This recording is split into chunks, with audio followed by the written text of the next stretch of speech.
Hey there! Before we start the podcast, I need you to put down that wavebird and listen up. I need money. For a tenth of what the price of that wireless GameCube controller costs, that should be like $5 if you got it off Shop Goodwill. You can support me here at the podcast of Two Consoles Too Late. I need to buy more games. Your support gets bonus content like additional episodes, Discord server access, typewriter manifestos, and personal shoutouts on the airwaves. I actually have a typewriter. Vote on Patreon polls to see what video game I talk about next. Nothing on Atari 2600. So go to patreon.com/2consoles2late because what the world needs is more Stick It!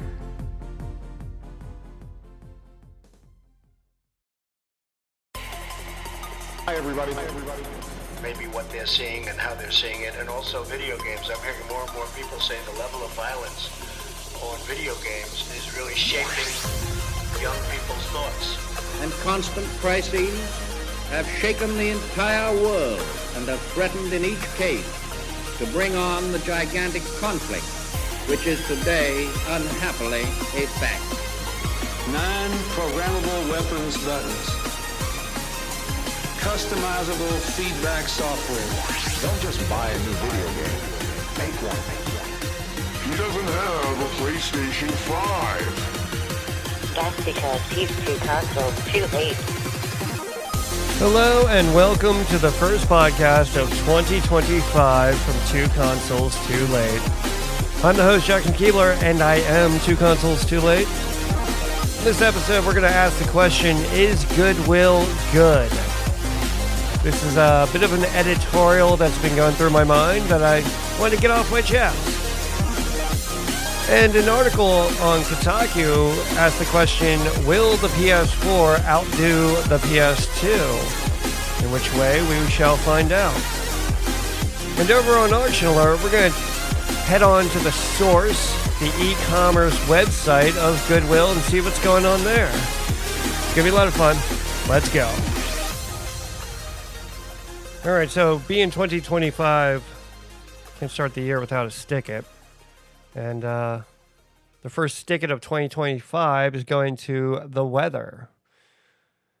Mostly climate change.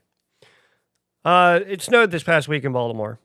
And we got, I think it was like maybe 6 inches. And I work for a certain government agency, and that government agency requires me to work when it snows. So this was a long week. So Stick It, first off, is going to the weather. Stick it! But when it all comes down to it, there's only one place to look, and that's climate change. It's climate change is a real thing. I mean, California is burning. People are losing their homes. Forget the celebrities. I mean, just decent everyday people are losing their homes because I'm not a climatologist or a meteorologist, but I can't ever remember, it's like, all right, there's always been like, wildfires, but so close to an urban area, it's scary. So my thoughts and prayers go out to them, but to climate change, once again, we gotta give that one a Stick it! Still can't get my timing on that button. And lastly, this one's not going to make any sense to anyone except for an unnamed Patreon, but don't park in fire lanes, because if you do, you might get towed, and if you do, Stick it! All right, this article came across my news feed from Kotaku.com. The PS4 might actually break one of the PS2's wildest records. In 2025, we are set to receive over 20 new PS4 games, over a decade after the console launched. This article was published Friday. It was written by Zach Zvizan. Sony's PlayStation 2 had a long life cycle. It launched in 2000, and the final game released for it arrived in 2013, but the PlayStation 4 might be on track to beat this impressive record. In fact, it might demolish it. Mr. Zvizan goes on and writes, the PlayStation 4 was released on November 15th, 2013. That means we are now entering the 12th year of Sony's home console. Usually at this point in a console's lifetime, there are few, if any, games being released for it. However, that's not the case with the PS4, as there are over 20 games scheduled to arrive on the aging machine in 2025. Now, I recently went to a Facebook group, I forget which one, and I asked the question, do you consider the PS4 to be retro? And I was lambasted at best. The answers I got were borderline angry, and people thought I was crazy. But I don't know. Our memories tend to be somewhat short these days, and so I just thought I'd put the question out there. The 20 games that are coming out, a lot of them, well, not a lot of them, but some of them are re-releases of older games. So like the Tomb Raider next trilogy collection that's coming out, and Suikoden 1 and 2 HD remasters. So a lot of these look like re-releases. Another Elden Ring, some Night Rain. I don't know what that is. I'm scared to get my hands on Elden Ring. But anyway, once again, now that I'm a PS4 owner, this article sort of piqued my interest. But the fact that Mr. Zweizen calls this the PS4 an aging machine just sort of stood out for me. So anyway, there you go. I recently saw a video of another video game podcast, and they got into a discussion of whether Goodwill was good, and being a nonprofit corporation, were they actually a nonprofit corporation? And I watch a lot of thrifting videos and such on Instagrams and whatnot. And it's just in the back of my mind, I'm just kind of wondering, like what I guess the general perception of Goodwill is. And when it comes to the retro video gaming community, I personally, this is my 2 cents, I just kind of feel like there's sort of like some animosity towards Goodwill. Because, you used to be able to go to a Goodwill and, pick up a GameCube or some console, on the cheap, and then find the games fairly cheap. But that's all changed. Okay? Those days are gone. And I think people, especially in the retro video game community, need to kind of give up the ghost. All right? You cannot go to Goodwill anymore and get video games. It's just not going to happen. The jig is up. These things are worth money to people, I guess, in the community, and collectors and flippers. And it's just not going to happen. And if you do find a game console in a store, it kind of depends. It depends on which Goodwill region you're in. Now, full disclosure, I used to work for Goodwill. I worked for the e-commerce division of Goodwill. So I worked for the shop Goodwill of our local Goodwill. And the directive, the company directive was this. Anything video game related does not go in the store. It came to e-commerce because you're going to get more money at e-commerce than you are in the store. And this is of no surprise. And it's not just video games. It's pretty much everything now. Clothes, jewelry, electronics, pottery, dishes, everything. Because if you can reach a larger audience online, then why not sell it online? Which makes perfect sense. Now, this is my experience from my Goodwill. When I was working for Goodwill, our Goodwill division built something called the Excel Center. And the Excel Center was designed to provide adult education for people who did not have GEDs or just, basic education, just to give them a step up. And it took, I don't know how much was budgeted to build this thing, but it wasn't cheap. And I think I can see nothing wrong with that whatsoever. A company that provides employment, provides people with a step up by selling donated items. They also have government contracts, but I don't want to get into that. So what's the problem here? And I think a large perception of Goodwill, especially from what I've seen in thrifting videos, and once again, I'm, just pontificating here on my soapbox. You got people going into Goodwill like, oh man, they're so stupid. I found this dish. It was listed for $2 and I sold it for $50. Yeah, well, that's going to happen. I don't think they're stupid. It's just, if you sent all your donated items and actually did, full on research of every item that came into a Goodwill, then yeah, you try to sell a lot more stuff online. Maybe that'll be the trend. I don't know. So is Goodwill stupid? I don't think they're stupid. I mean, they have a lot of inventory and they're trying to keep things out of landfills as best they can. You know, rather than this stuff just going straight to the dump, it might have a second life. Now, of that, you know, I don't know what stays and what goes.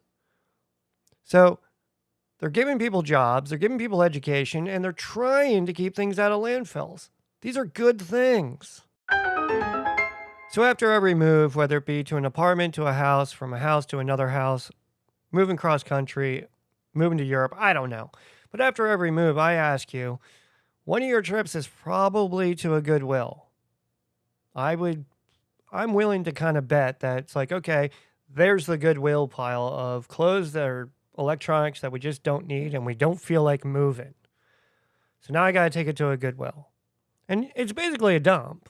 You take it to Goodwill, you pull up to whatever loading dock or whatever their setup is. Some person says, what do you got? You give it to them. They ask you, do you want a ticket? By the way, also, you're getting a tax refund from your donated items, especially like around March. The level of donations goes up at Goodwill because people kind of want a tax refund.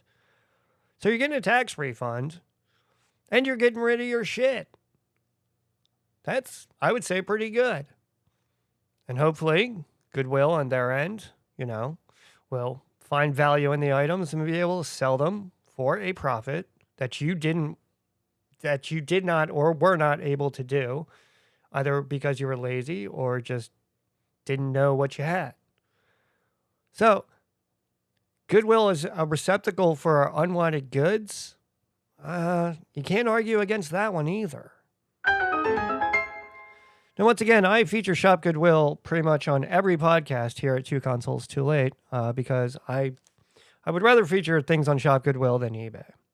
And I do have some personal foibles with listings on Shop Goodwill. And we're going to see that right now on Auction Alert.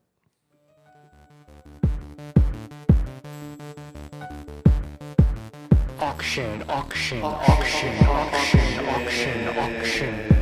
alert. I think the biggest barrier I have, and I've seen others have, to listings on Shop Goodwill are, number one, shipping, and number two, inaccuracy. All right.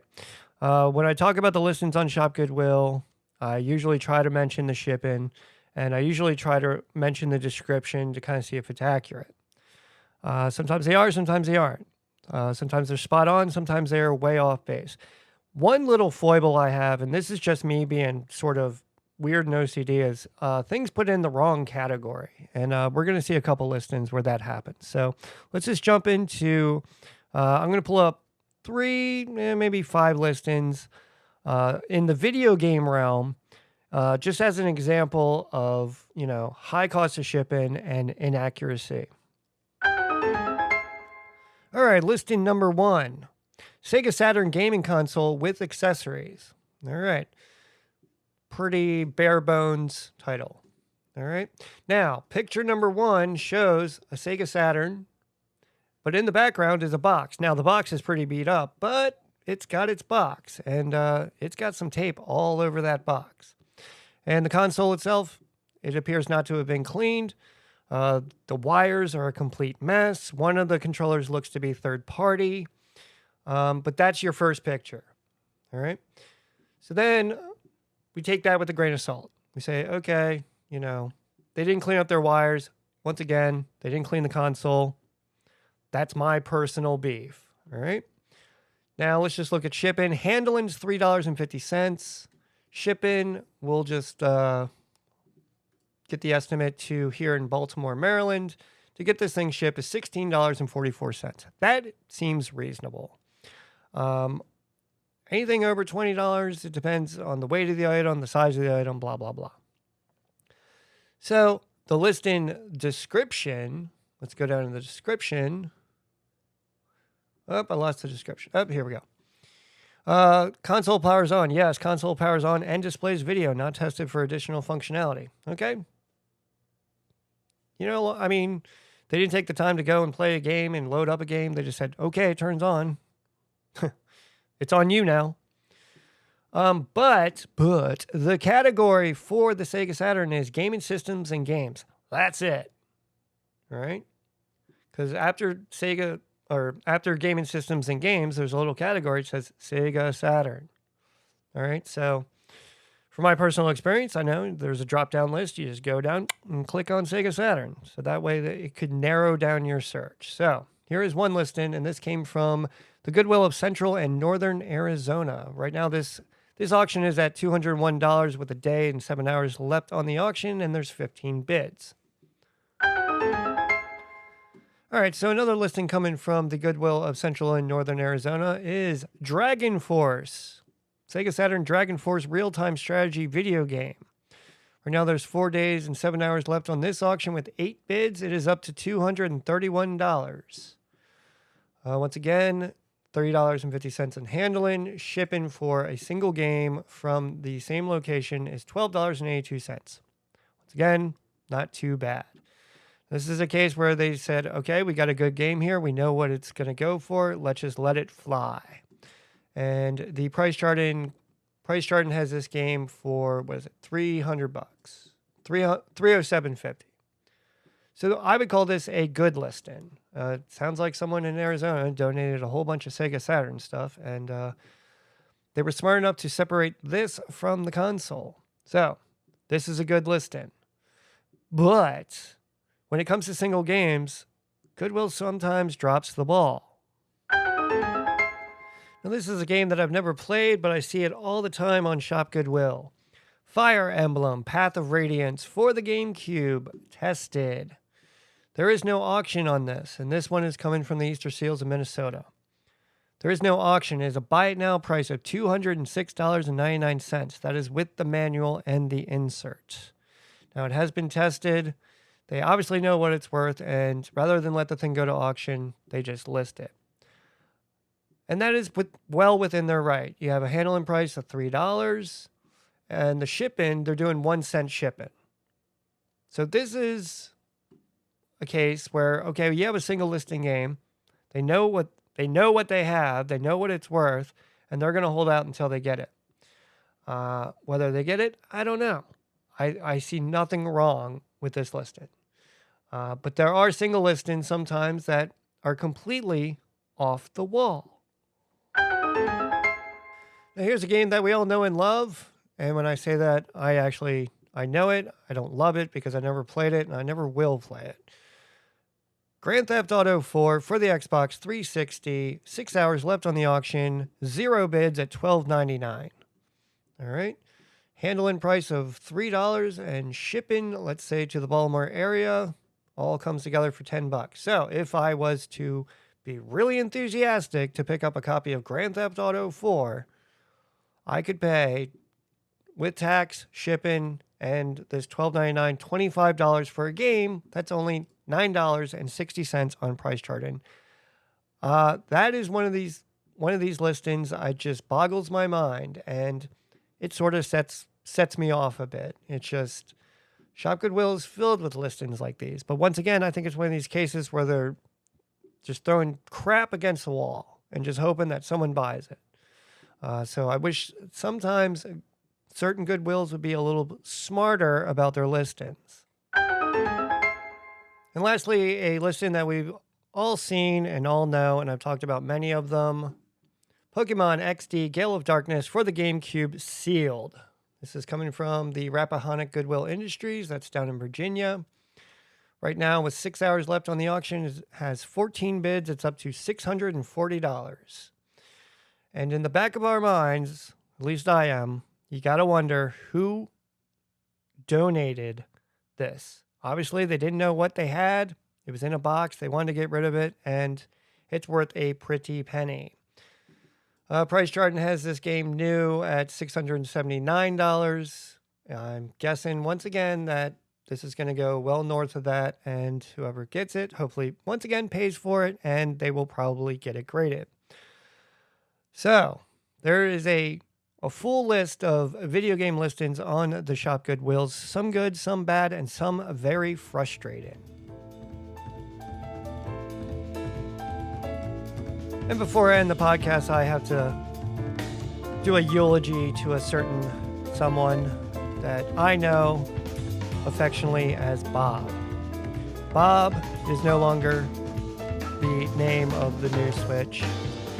Nintendo went with the name Switch 2 that was released this week. So the Switch successor now has a name, it has a form factor. I'm sure it's going to sell like gangbusters, but I will no longer refer to Switch 2 as Bob. So rest in peace, Bob. So there you go. There's another podcast from Two Consoles Too Late. I have been the host, Jackson Keebler. Thank you for listening. You can check me out on the interwebs. Just do a search for Two Consoles Too Late, and there I will be found. We're going to get some more snow here in the Baltimore area. It's a freakish winter here in Baltimore to get 2 snowstorms in the space of almost 2 weeks. And I feel like I've been hit by a truck, but thank God for Advil. But as always, have a good one. I love you, and goodbye.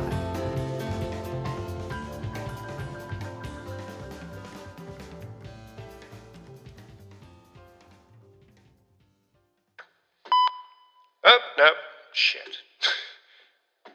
Stick it! Damn it.